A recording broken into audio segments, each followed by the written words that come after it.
Breaking news చూస్తున్నాం. Weekend వచ్చింది, హ్యాపీగా పాప్కార్న్ ఇంట్లో పెట్టుకొని సినిమాలు చూడొచ్చు అనుకొని ఫోన్స్ కానీ ల్యాప్టాప్స్ కానీ ట్రై చేస్తున్నారా? సైట్ అయితే వెబ్సైట్ అయితే సర్వర్స్ అయితే ఇప్పుడు డౌన్ ఉన్నాయి. ఇటు ఐబొమ్మ రవిని పోలీస్ కస్టడీలోకి తీసుకున్న తర్వాత ఇప్పుడు మూడో రోజు సెన్సేషనల్ విషయాలు బయటకు వస్తున్నాయి.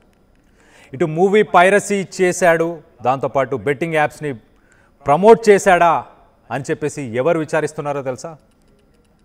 స్వయంగా సిపి సజ్జనారే ఇంటరాగేషన్ చేస్తున్నాడు. ఇటు రవికి ఎవరితో లింకులు ఉన్నాయి, ఎవరెవరితో కనెక్షన్స్ ఉన్నాయి, మిగతా కంట్రీస్లో ఎవరితో కనెక్షన్స్ ఉన్నాయి, అలాగే మిగతా ప్రైవసీకి సంబంధించిన వెబ్సైట్స్, మూవీ రూల్స్, అలాగే ఇటు చైనాకు సంబంధించి ఇటు తమిళనాడుకు సంబంధించి మిగతా వెబ్సైట్స్తోని కూడా కాంటాక్ట్స్ ఉన్నాయా అని చెప్పేసి డైరెక్ట్గా సజ్జనారే ఇప్పుడు ప్రస్తుతానికైతే ఇన్వెస్టిగేషన్ చేస్తున్నాడు. ఇటు సైబర్ క్రైమ్ ఆఫీస్లో ఐబొమ్మ రవిని ఇన్వెస్టిగేట్ చేస్తున్నారు. ఇటు చాలామంది పువర్ పీపుల్కి వేలు ఖర్చు పెట్టుకొని ఇంట్లో కూర్చొని వీకెండ్ సినిమా చూద్దామని ప్లాన్ చేసుకున్న వాళ్ళందరికీ నిరాశ అని చెప్పుకోవాలి. ఒక రకంగా యూత్ని మరి బెట్టింగ్ యాప్స్ ద్వారా మిగతా దేశాలకి మిగతా యాప్స్లో ఉన్న వాళ్ళకి ఏమైనా అమ్మేశారా?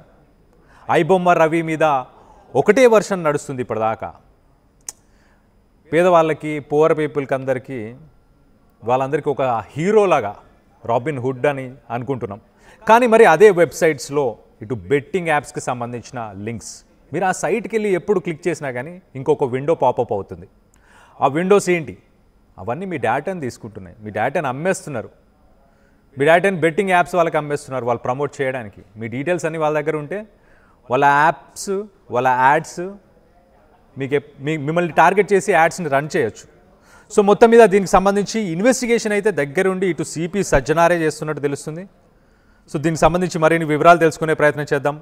మా ప్రతినిధి పవన్ ఉన్నాడు, పవన్తో మాట్లాడి తెలుసుకునే ప్రయత్నం చేద్దాం. పవన్, చెప్పండి, what is the latest update? సజ్జనారే డైరెక్ట్గా ఇన్వాల్వ్ అయ్యి ఇటు ఐబొమ్మ రవి నుంచి ఇన్ఫర్మేషన్ ఇంటరాగేషన్ చేద్దామని ఆయన్నే చేస్తున్నాడా? ఎస్ కళ్యాణ్, ఐబొమ్మ రవి కేసు విచారణలో కీలక పరిణామం చేసుకుంది. శనివారం నాటి విచారణలో హైదరాబాద్ పోలీస్ కమిషనర్ సిపి సజ్జనారే పాల్గొనడం జరిగింది. ఈ సందర్భంగా సజ్జనార్ స్వయంగా రవిని విచారిస్తా ఉన్నారు. నగరంలోని సైబర్ క్రైమ్ ఆఫీస్ లో విచారణ అయితే కొనసాగుతా ఉంది. ప్రస్తుతానికి ఈ విచారణలో కీలక అంశాలు రాబట్టినట్లయితే తెలుస్తా ఉంది. ఐబొమ్మ రవికి సినిమాలో సప్లై చేస్తున్న సహకరిస్తున్న వారి వివరాలు అయితే ప్రస్తుతానికైతే పోలీసులు సేకరిస్తా ఉన్నారు. ఏజెంట్లు, గేమింగ్ యాప్ల నిర్వాహకులతో రవికి ఉన్న లింకులపై కూడా ఆరా తీస్తున్నారు సిపి సజ్జనార్.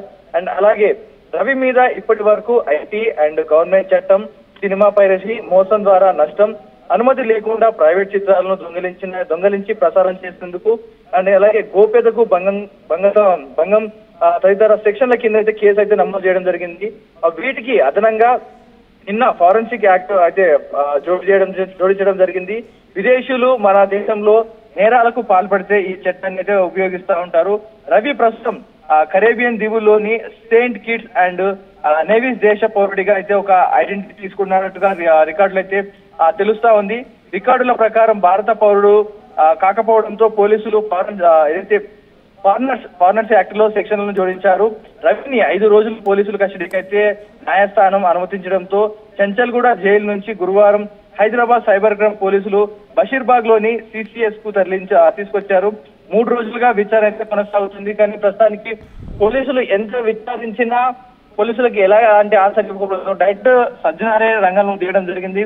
సో వీటిపై ఏదైతే ప్రసంగి రవికి భారత పౌరసత్వం లేకపోవడంతో విదేశీ యాక్ట్ ఏదైతే ఉంటుందో, ఫారినర్స్ కి ఏ యాక్ట్ అయితే ఉంటుందో ఆ యాక్ట్ కింద అయితే కేసులు పెట్టడం జరిగింది. అంటే ఇక్కడ ప్రైవసీ భంగం చేయడం, ఇక్కడ వెబ్సైట్లను కొల్లగొట్టడం అండ్ ఇక్కడ చట్టాన్ని ఉల్లంఘించడం, ఏదైతే ఫారెన్స్ ఇక్కడికి వచ్చినప్పుడు మన దేశంలో ఏదైతే రూల్స్ అతిక్రమిస్తారో, ఏ కేసులు అయితే పెడతారో ఆ కేసులన్నీ కూడా ప్రస్తుతానికి అయితే రవి మీద పెట్టడం జరిగింది. ఆ కేసుల మూలంగానే విచారణ అయితే కొనసాగిస్తా ఉన్నారు. సో 6 రోజులు కస్టడీలో ప్రస్తుతం 3 రోజులు ముగిశాయి. మిగతా 3 రోజులు అయితే మిగిలి ఉండడం జరిగింది. ఇంకా అంశాలు అయితే బయటికి రావాల్సింది. కరేబియన్ ఐలాండ్స్ లో ఎక్కడుంది ఎగ్జాక్ట్ లొకేషన్, ఎంతమంది పనిచేస్తా ఉన్నారు, మీరు ఆ మూవీ రూల్స్ తో లావాదేవీలు ఎలా జరిపారు, ఎంత ఖర్చు పెట్టారు అనే దానిపై పూర్తి వివరాలు అయితే సేకరిస్తా ఉన్నారు. మెయిన్ గా బెట్టింగ్ యాప్ సంబంధించి ఏ బెట్టింగ్ యాప్స్ ప్రమోట్ చేశారు, ఎంత లావాదేవీలు జరిగాయి మీ మధ్య, అలాంటి టెక్నికల్ డీటెయిల్స్ అయితే సజ్జనార్ అయితే రాబట్టే ప్రయత్నం చేస్తా ఉన్నారు. కానీ రవి మాత్రం చాలా తెలివిగా ఇంటెలిజెంట్ గా మాట్లాడుతూ ఉన్నారు. ఎన్నిసార్లు అడిగినా కూడా చాలా కూల్ గా ఆన్సర్ ఇచ్చుకుంటూ వెళ్తా ఉన్నాడు. ప్రతిదీ కూడా డైవర్ట్ చేసుకుంటూ వెళ్తా ఉన్నాడు. చూడాలి మరి రానున్న 3 రోజుల్లో ఎలాంటి పరిణామం చోటు చేసుకుంటుందో అన్న అంశం దానిపై కొంచెం హైగా నెలకొనింది. ప్రతి ఒక్కరు కూడా ఉత్కంఠ వాతావరణం నెలకొంది. ఒక పక్క ప్రజల్లో రవిని దేవుడిగా కొలుస్తా ఉన్నారు. రవిని వదిలిపెట్టాలి అంటూ కూడా వేడుకుంటా ఉన్నారు. ఎందుకంటే అతని వల్ల మేము ఫ్రీగా సినిమాలు చూసాం, అతన్ని వదిలిపెట్టండి, కావాలంటే అతన్ని మంచి పనులకు వాడుకోండి, సర్వర్ డిఫెన్స్ కి సంబంధించిన వాటిలో వాడుకోండి, కానీ అతన్ని అరెస్ట్ చేయొద్దు, అతన్ని జైల్లో పెట్టద్దంటూ కూడా ప్రజల నుంచి పెద్ద ఎత్తున పొగడ్తలు అయితే వస్తా ఉన్నాయి. కానీ ఇంకో రానున్న 3 రోజుల విచారణలో ఎలాంటి అంశాలు బయటకు వస్తాయనే దానిపై ఉత్కంఠ వాతావరణం అయితే నెలకొనింది. Kalyan. Right Pawan, thanks for the latest update. మొత్తం మీద ఇటు రవి కొన్ని సంవత్సరాలు ఇంటర్నెట్లో సెన్సేషన్ అని చెప్పుకోవచ్చు. ఇటు ప్రొడ్యూస్ చేసిన సినిమాలు ఆడక అవన్నీ ఇక్కడ రిలీజ్ అవ్వడంతో వాళ్ళందరూ ఏడుస్తున్న సమయంలో సెంట్ కిట్స్ అని ఒక ఐలాండ్ ఎక్కడుందో మీకు తెలుసా? నాకు తెలియదు, నేను గూగుల్ చేశాను. సో ఆ ఐలాండ్లో మనోడు మాత్రం బీచ్లో కూర్చొని హ్యాపీగా కొబ్బరి నీళ్ళు తాగుతూ ఎంజాయ్ చేస్తూ కొన్ని కోట్లు గడిచాడు. మీ అందరికీ ఫ్రీగా సినిమా ఇచ్చాడు, కానీ దాని వెనకాల ఉద్దేశం ఏంటి? ఒక హీరో అవుదామనే ఇచ్చాడా? హీరోనా లేకపోతే ఒక విలనా? చాలామంది యూత్, ఒక 50 లక్షలకు పైగా అందరి ఐడీస్, అందరి డేటా నా దగ్గర ఉందని కూడా గతంలో చెప్పాడు. అంత డేటా అంతా తీసుకొని ఇటు మనీ లెండింగ్ యాప్స్కి కావచ్చు, లేకపోతే ఇంకేదైనా సైబర్ క్రైమ్ రిలేటెడ్ యాప్స్కి, రష్యాలో ఉన్న ఎవరో ఒక హ్యాకర్కి కూడా అమ్మేసుకోవచ్చు. సో అలాంటి ఏమైనా చేశాడా? రవి, ఐబొమ్మ రవి హీరోనా విలనా? దీనిపై మీరేమనుకుంటున్నారు? మీ అభిప్రాయాలను కింద కామెంట్ రూపంలో తెలియపరచండి. ఒక్కసారి అసలు ఇప్పుడు లేటెస్ట్ అప్డేట్ మనం చూస్తే కనుక అతన్ని అరెస్ట్ చేసి మూడో రోజు ఇప్పుడు డైరెక్ట్గా సజ్జనారే ఇన్వాల్వ్ అయ్యి సజ్జనారే డైరెక్ట్గా క్వశ్చన్ చేస్తున్నాడు. టెక్నాలజీ పరంగా ఎంత అడ్వాన్స్డ్గా ఉన్నాడు రవి అని. అలాగే డేటా ఇటు బెట్టింగ్ యాప్స్కి కానీ, వేరే హ్యాకర్స్కి కానీ, వేరే వెబ్సైట్స్, ఇప్పుడు వేరే రాష్ట్రాల నుంచి కూడా కొన్ని వెబ్సైట్స్ ఉన్నాయి, ఆ వెబ్సైట్స్తోని తినకి ఏమైనా లింక్స్ ఉన్నాయా? గతంలో కూడా మనం చూసాం, కొన్ని స్టేట్మెంట్స్ ఇచ్చాడు. Catch me if you can, అలాగే నా దగ్గర చాలా పెద్ద నెట్వర్క్ ఉంది అని కూడా చెప్పాడు.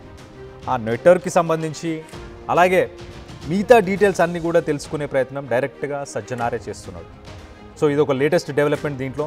సో మొత్తం మీద దీనికి సంబంధించి ఇటు ఐబొమ్మ రవిని మీరు హీరో అనుకుంటున్నారా లేకపోతే విలన్ అనుకుంటున్నారా? దీనిపై మీ అభిప్రాయాలు ఏంటనేది కింద కామెంట్ రూపంలో తెలియపరచండి. అసలైన తొలి వెలుగు. ఫాలో వాట్సాప్ @తొలి వెలుగు official.